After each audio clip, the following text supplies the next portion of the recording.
You make some very interesting comments about the motives of those who disparage Western liberalism. This is not unrelated to the point of you being cancelled by Bloomsbury. And these are the people who subscribe to intellectual fashions. There's a particularly nice sentence in it which I'd like to quote. The intemperate ad personam hostility that many anti-colonialists are wont to show dissenters suggests deeper, sometimes darker springs. That's a lovely sentence, Professor. Have you peered into those springs? And if so, what did you see? Yes, well, I saw several things, and I have to speculate here, but I have been struck, I mean, literally struck by venom on the part of my critics, which initially puzzled me and now makes me curious as to what on earth is driving someone to be venomous against someone like me whom they've never met. And I think I'm pretty reasonable, and my reviewers on the whole think I'm pretty reasonable. So why the venom?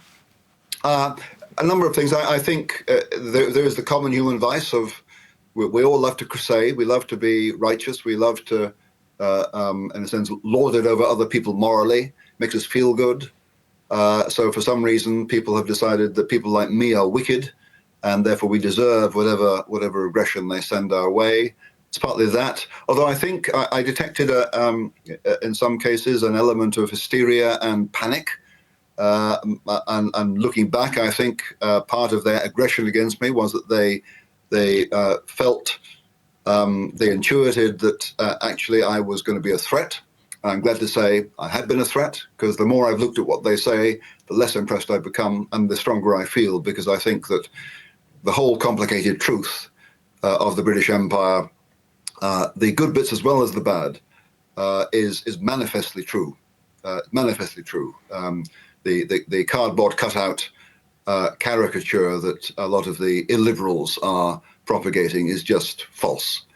So there's that, and there's also, I think, a kind of perverse, degenerate Christianity going on here, because it's as if the anti-colonialists, they've got the kind of the ire of the Old Testament prophets against injustice. They certainly get that, but there's no sense at all that sin and wrongdoing run right through the middle of all of us, which is those of us who are Christian and who recognize that we ourselves are flawed.